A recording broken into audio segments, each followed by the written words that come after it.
Hey, this is Neil Bawa, the mad scientist of multifamily, and you're listening to the Mailbox Money Show with Bronson Hill.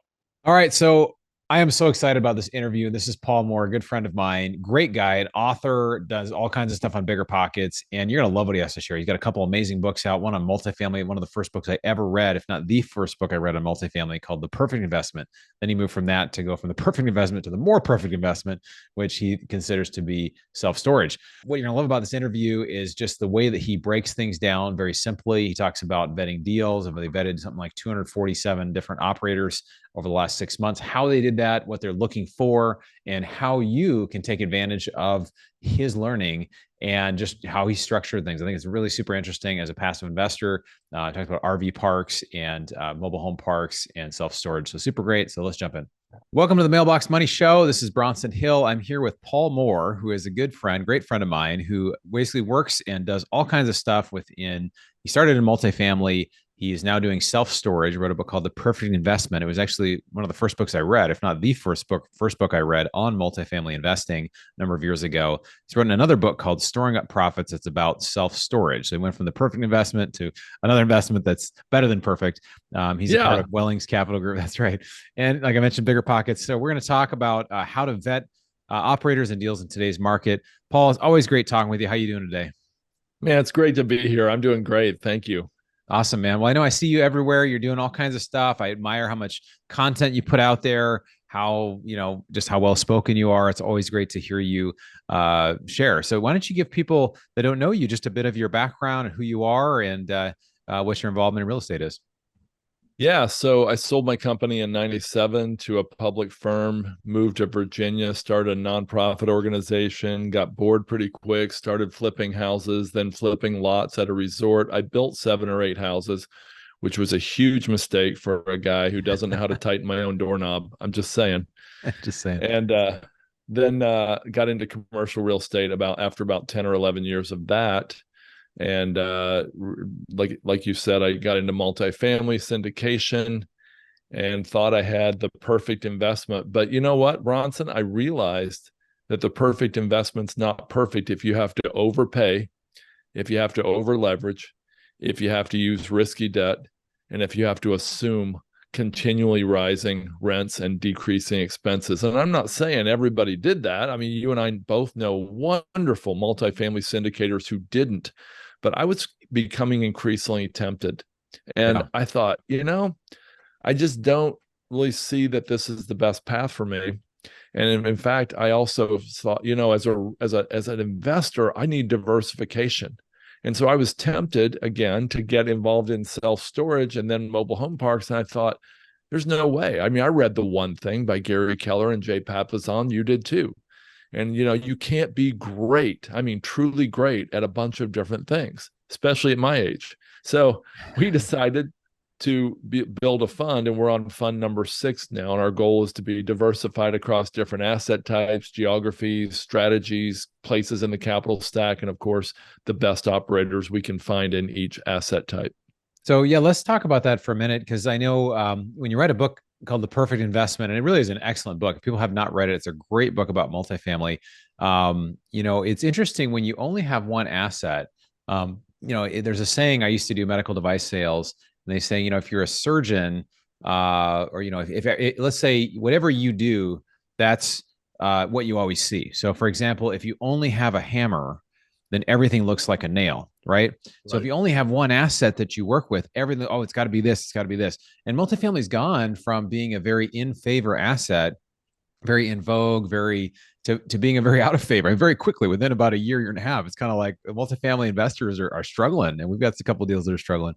How did you, and again, they always say it's better to be early than it is to be late, right? If there's some sort of move or things happen, whatever. So you obviously were a little early. You moved a couple years early. There's a more of a run up in multifamily. But what were some of the reasons that you made that switch into self storage from the perfect investment to a more perfect investment? Uh-huh. I don't really think self storage is more perfect, and I know you're being tongue in cheek, and so am I. We're smiling here if you're just listening to this, but in all seriousness, I like I like the fact that while multifamily was just so popular, And so many new operators were just jumping right in. There are so many guru training courses. And self-storage, had one or two training courses, and there are 52 to 54,000 facilities in the US, and half of those are owned by a single operator, by a single asset operator. A lot of those are mom and pop. And so we invested in one last week that was in a beautiful location at quote Main and Main in a downtown area, but the rents were almost were just a little over 50% of market rents for the whole city. And they're 99% occupied, no surprise. But when you get these mom and pop run self-storage assets, there is potential upside. And another thing I liked is, in self-storage is, if I raise your rent on a multifamily unit, let's say you're paying $2,000 a month for a rent. And if I raise that 10%, you might move out rather than pay the extra $200 a month. But if you're paying $100 for a storage unit and I raise your rent 10%, and it's a monthly lease, you're probably not going to get a U-Haul, get your friends together, and spend your weekend just to move your junk, excuse me, your treasures down the street just to save, $10 a month, especially when the guy down the street might raise theirs $10 next month. And so it's got a sort of a different stickiness and dynamic. And that's one of the things I like. But to be clear, what I like more is the diversification across multiple what I would consider great recession resistant, hopefully, asset types. Yeah, absolutely. Yeah, no, it is interesting. I love what you shared because if you're 50% down on rent, you can raise rent 10% right away, and then like every 6 months you can probably raise it 10% until you get close to market. And people aren't gonna, because people are gonna say, well, do I really want to go move it and go pay more money somewhere else? Or maybe, what's the plan to raise rents and something like that? Do you do it at 10% every 6 months until you're kind of close to market, or what's the plan usually? Yeah, so let's say the rent on that. Let me just use real numbers. The rent on that, I believe, was $151 a month, and the market rent was I think it was $131, and market rent was $250. Oh, wow. And so to get from 130 to 250, and actually they could go further because it's a higher quality asset in a better location, 99% occupied. But anyway, to get there, they'd probably go 50% of the distance in one day. In one day. Okay. Because they know that, that there's going to be a very low move out at that point. Yeah. But think about this. Let's say 10 or 20% of the people move out. Guess what? They can charge, and those 10 or 20% now vacant, they can charge market rate on those. Yeah. And so it's not a bad thing to see a move out when you're moving like that. So let's say 50% of the way in one day, 3 to 6 months later, another 20%, 3 to 6 months later, another 20%. So you're at 90% of market in about, I believe that would put you at about a year and a half. Wow. That's amazing. So how do you, I know we talked about this before on the call. You don't actually operate these yourself, which has been great that my book came out called Fire Yourself, Replace Your Working Income with Passive Income in 3 years or less. So it's the idea of how do you scale, but you've even done this, and we do this as well. We partner with great operators. How do you identify great operators in what you do? Yeah, that's tough. We recently did a count and said, okay, we just reviewed 247 operators with deals in a 6-month period. And out of the 247, we said no to 242. Following Warren Buffett's footsteps, I hope, if I can pronounce it right. Warren said, great investors say no a lot. The greatest investors say no almost all the time. Yeah. And we're trying to do that. So we do due diligence. We try to see, how long they've been in the business. We check out their track record, their team. We fly in to meet their team. We fly out to see their asset, usually once announced and then often once unannounced at maybe the same or a different asset. We do deep criminal and background checks, not only on them, but the individuals in their company. And not only that, but their property managers and their lenders. If they have, if they have Freddie Mac or Fannie Mae, it's one thing. But if they have a small lender, let's say, so for example, a mobile home park might have a lender for the park, but a chattel lender for the mobile homes. Well, we'll check out them. We'll do a background check on them. And once recently, we found out one of them had a serious record of fraud and had been in jail for financial fraud in real estate. And we're like, time out. We do not want to do business with you if they're going to stay involved. And so we, check out how much skin they have in the game, how much they cash of their own that they have to lose. Of course, we're checking out their underwriting, their lending. We want to see them, like that deal I mentioned in New Mexico about 3 minutes ago. That was all cash deal. Chances are that operator will stabilize it over, like I said, 12 to 18 months and bring up their, value significantly, and then add conservative debt. So we're checking out their debt. We're checking out their, their plans, their strategy, and a lot more. We even do an NOI audit now on most of our deals. So an NOI audit would be having a third party come in and trace the money, follow it to see if the net operating income that they're reporting is really what they're saying.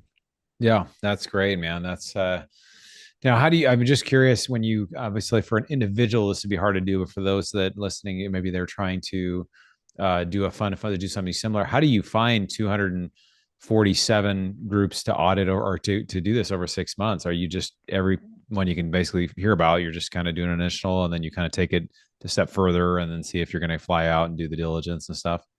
Yeah, so we're getting a reputation as someone who is serious about doing preferred equity. So a lot of these deals have come to us through brokers, through debt and equity brokers who are arranging preferred equity. Sometimes it's the real estate broker who knows that their partner has a gap.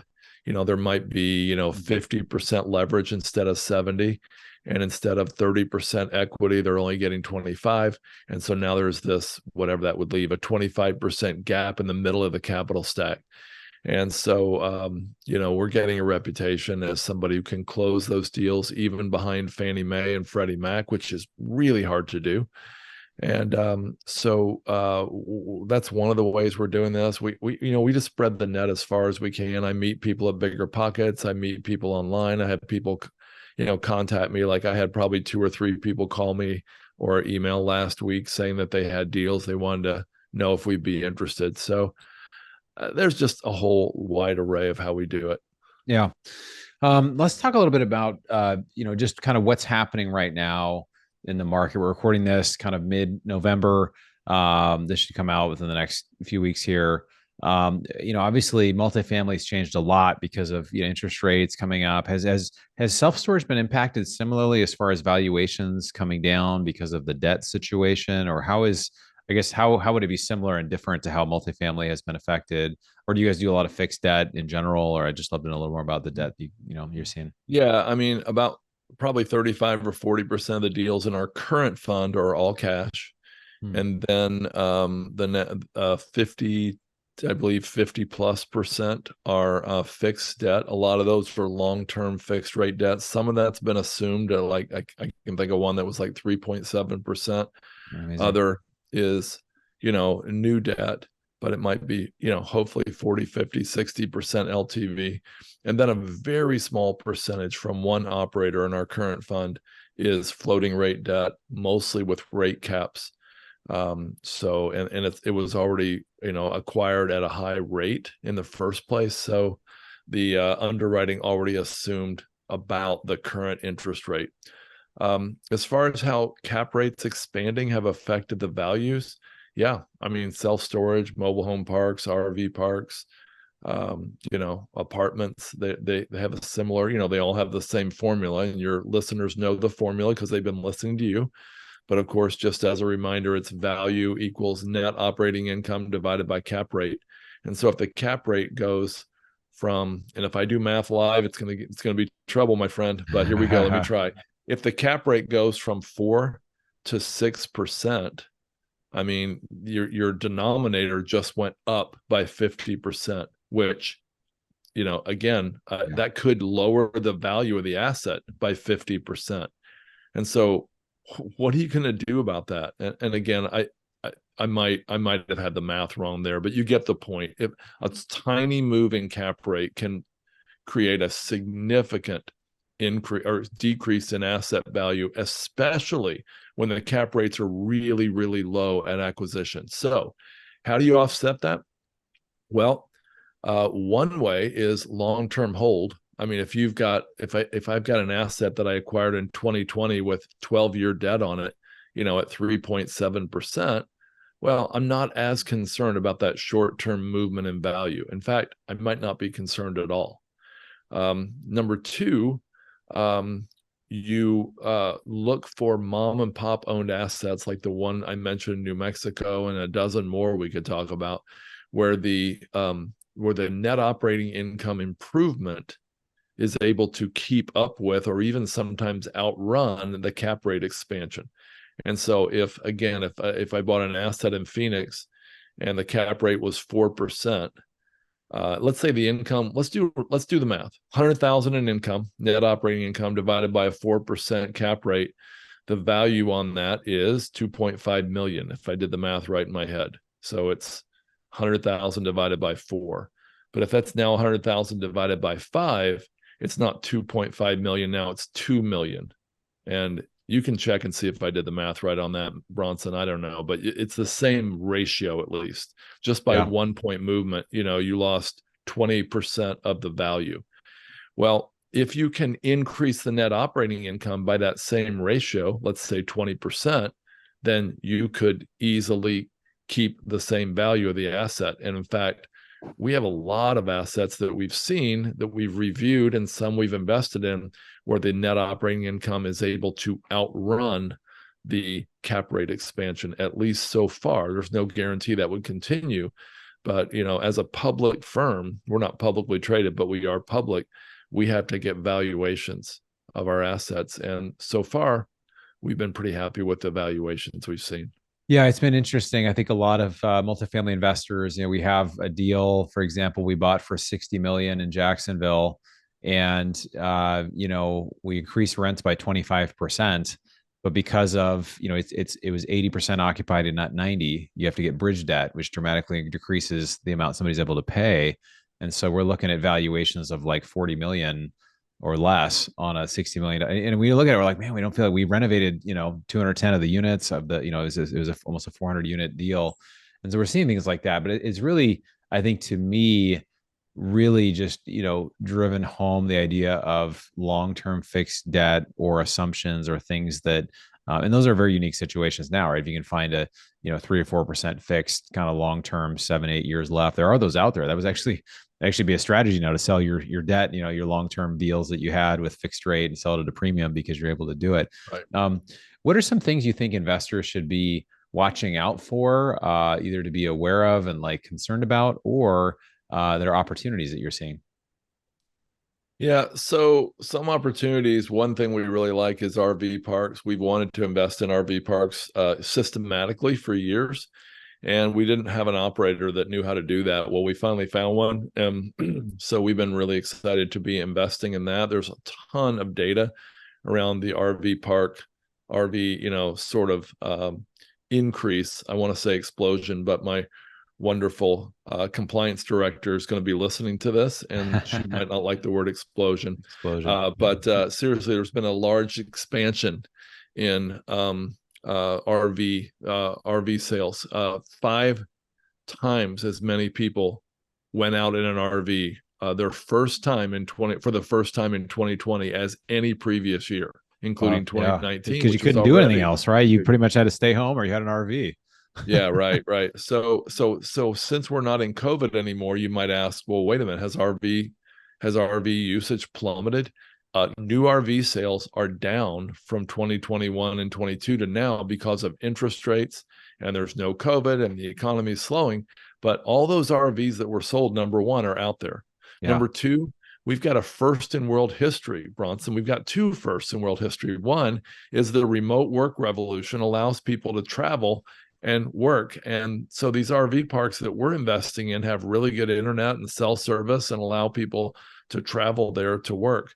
Number 3, we've got another first in world history, and that is the RV sharing model. So like Airbnb and Uber, you can actually lease an RV for a weekend or a week or a month now. And somebody you and I both know, Whitney Elkins Hutton, she bought an RV and she put it out there, and she made half of the money she paid for the RV in the first 6 months on one of those Wow. leasing programs. So that's a business strategy in itself. But my point is, all this is putting incredible pressure on RV parks, which are obviously limited in number, like everything else. And so the RV parks have the nicer ones, the ones with a lot of amenities, the ones with the Wi-Fi and cell phone service and lakes and fishing ponds and all these nice amenities are in very high demand. Yeah. Yeah. It's amazing. I think it's just interesting to watch trends, right? There was a story of a guy who and I've heard it multiple times. I think it's true, but he basically, I guess when you buy a new car, it doesn't show up on your credit report for like 2 weeks. And so this guy went out like during COVID and he got like over like a 10-day period or something, he got 30 new cars. And so his credit was totally jacked, but he took all those cars and he was able to just rent them out on Turo. And I kind of saw what was happening and he made a ton of money. Right. So the idea, Wow. if you can get ahead of a trend. So this idea with RV parks is like, first of all, the RVs they're out there. People are using them. People now have had an experience with them. And it's similar to how even Zoom calls. I used to do Zoom calls with investors, had 1,000 Zoom calls starting 4 or 5 years ago. And half people didn't know how to use Zoom. Now, like if you don't know how to use Zoom, like everybody's grandma knows how to use Zoom. Like Yeah. everyone knows how to use Zoom. So it's just interesting how trends change. And then the way people say, hey, this is a way I can experience the outdoors. And you're right. I mean, good RV parks, you can be paying 80 or $100 a night to stay there, even with an RV. It's like that was, old hotel prices. Now you're paying to have power and all the different amenities that go with that as well. How many RV parks have you guys purchased then? We have invested in 3 RV parks in our current fund. Okay. That's awesome. That's Yeah. awesome. Yeah. I love looking at diversified things like that. What would you say? I mean, obviously, no one has a crystal ball. We don't know what's going to happen, but planning going forward, do you think rates are going to, I think kind of right now we're kind of close to historical long-term norms, maybe a little higher, but historical. I mean, it's kind of where things have been. If you look at kind of ups and downs, do you think we're going to stay where we're at? Do you think there's going to be some crisis where the Fed has to all of a sudden provide liquidity and we're at a lower rate interest rate environment again? Yeah, I am not in a really good place. I mean, of course, we know I can excuse myself away by saying, those who live by the crystal ball will be forced to eat glass. But when I look at Warren Buffett, Charlie Munger, Howard Marks, and these other guys who won't really predict the direction, I just think, as much as I might have a little opinion, I just think it's best just to say I really don't know. Yeah. Well, and that's a good point too, because I think right now I've watched a lot of investors kind of start to get cold feet around real estate because they just seen some challenges in their deals personally, or maybe something they're operating or a house, or just seeing that, okay, this is a challenging time right now with interest rates and other things. But, you can really, the best time to invest is when a lot of people are not investing. So the fact that we're seeing, I mean, I don't know if you'd agree with this, but it seems like we're seeing much better deals than we were a couple of years ago because deals have to really make sense. Like the one you mentioned in New Mexico, it's like it's got to be something that really makes sense. There are no longer, at least for multifamily, at least there's no longer 30 buyers at the table all competing and doing $1 million hard day one. Like it's more of it's different types of situations. Yeah. Yeah, it's absolutely true. It really is. It's one thing I'll say is that Buffett and Munger they claim that in 55 maybe years of working together, they have never made an acquisition or a disposition at all based on interest rates or the current economy. They're doing it because it's the asset, if they're acquiring it, at least it has tremendous intrinsic value, meaning they believe the true, or at least the potential value of the property is much, or in their case, business, much, much higher than what they're paying for it. Buffett said, price is what you pay, value is what you get. And that's where he focuses his effort. And that's what we're trying to do as well. That's one of the reasons we connect a lot, Paul. I quote Buffett all the time too. I think he's just one of the best investors ever. And so his quotes are absolutely incredible. So if someone was just starting out, what kind of words of wisdom? I know you've been doing this a long time. What sort of just considerations would you have for somebody who's new starting out? Yeah, I mean, if they're starting out in commercial real estate investing, the last 1/3 of my book, Storing Up Profits, has advice for people starting out. We have 7 different paths we've marked out in there. One is to stair step up from smaller to larger assets. Number 2 is to be a capital raiser, which has a lot of risk with the SEC. 3 is to be a deal finder, and I know a guy doing that successfully right now. Number 4 would be just to go big from day one. If you have a lot of money, you retired from the NBA or won the lottery, or got an inheritance. I haven't met anybody like that yet. Still waiting for that one, right? Yeah. Number 5 would be to get a job. And you might think, wait a minute, I want to fire myself. Somebody wrote a great book like that. I heard Why would about I that want to book. get a job? What's that? I heard about that book. Yeah, right. And so why would I want to get a job? Well, the point is not to take a long-term job, but to get a job, as a property manager for self-storage or an RV park or a mobile home park, to learn the business from the inside out. And then let's see, path number 6 would be to invest passively. Find somebody else and invest heavily with them and try to learn the business slowly through them. And then number 7 would be to find a paid coach or an unpaid mentor. And so those would be 7 different paths that I'd recommend. I talked to a guy the other day in Oregon who he actually did what I would do if I was starting right now in my 20s. He bought a small piece of land. I think it was a couple acres or less, and he built outdoor storage on it. And he just, basically set it up for boat and RV storage, got a fence, put an electronic fence on the gate on it. And he actually I think he had $300,000 or $400,000 in it, if I recall, and he sold it for $700,000 or $800,000. And now he's stair stepping up to the next level. And so I like that. Yeah, that's great. No, there are many paths to do it. I always say, if you have money, you can kind of go at it and try to find deals or passively invest on your own. A lot of people, like myself, when I started, didn't have a lot of money, but I was just had the desire to learn. And I think whoever you are, if you invest in your own education, that's the best investment you can make. Yeah. What's one resource that's kind of helped you on your path, Paul? Yeah, I think that the book that I mentioned earlier, The One Thing, by Gary Keller and Jay Papasan, really helped, because it reminded me, that investing doesn't necessarily have to be. I was a shiny object chaser. I thought the more the better. The more cities, if I can become a multifamily guy in 5 cities, that's better than 2, or 20 cities is better than 5. And just that resource and the One Thing podcast to go with it have really helped me remember to maintain our focus. And it's funny, Buffett says diversification is for people who really don't know what they're doing. And I got mad at Buffett. I'm like, come on, how could you say that? And then I realized, wait a minute.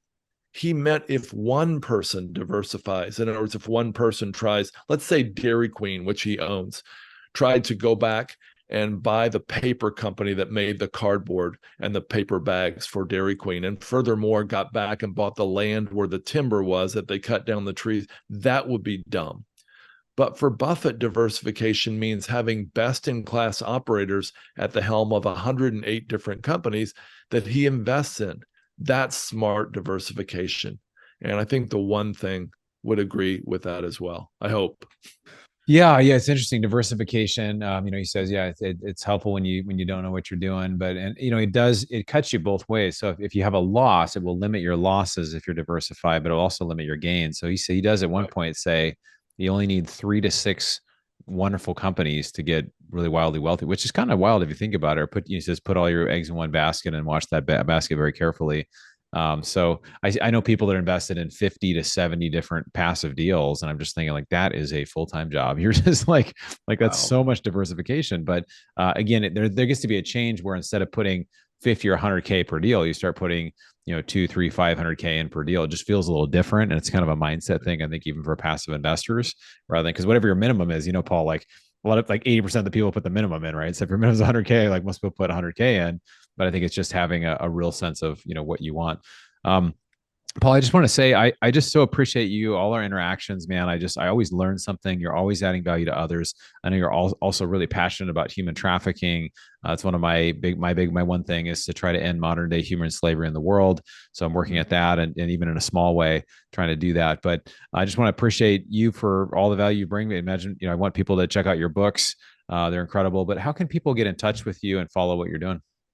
Yeah, they can follow me on Twitter, X, at Paul Moore Invest, or they can come to my website. It's Wellings, Wellings, wellingscapital.com, and they can get some fun free special reports at wellingscapital.com/resources. Awesome, Paul. Thanks so much for being here, man. Really appreciate you. Hey, man. Same here. Great to see you again. Take care. Thanks.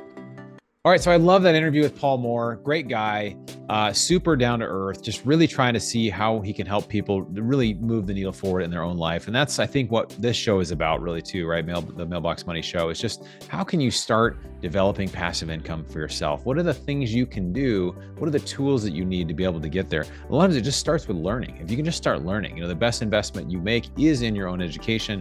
You start educating yourself, you're gonna start to learn. And when you do something, maybe it won't go perfectly, maybe you'll make a mistake, but you'll learn something along the way. The learning, I think, is more important than just what it is you're investing in, because if you're learning, it helps. I mean, there's so many health benefits to it. You're growing, there's just, even for your spirit, it's great, but also for your wealth.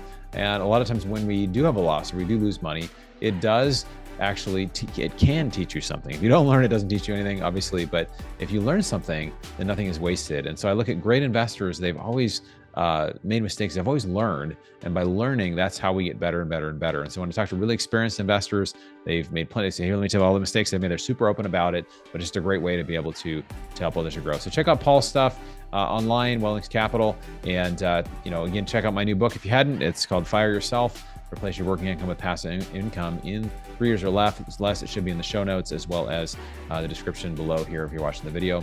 And look forward to seeing you on the next episode of the Mailbox Money Show. You've been listening to the Mailbox Money Podcast. For more free resources, articles, and videos, go to BronsonEquity.com. There you can download your copy of the special report, The Single Best Investment Strategy During and After a Pandemic. None of the information shared here is an offer to buy a specific investment, and this is for educational purposes only. Consult your financial, legal, and tax professionals and use your own common sense before making any investment decisions. Thanks for joining us, and be sure to tune in next time for more Mailbox Money.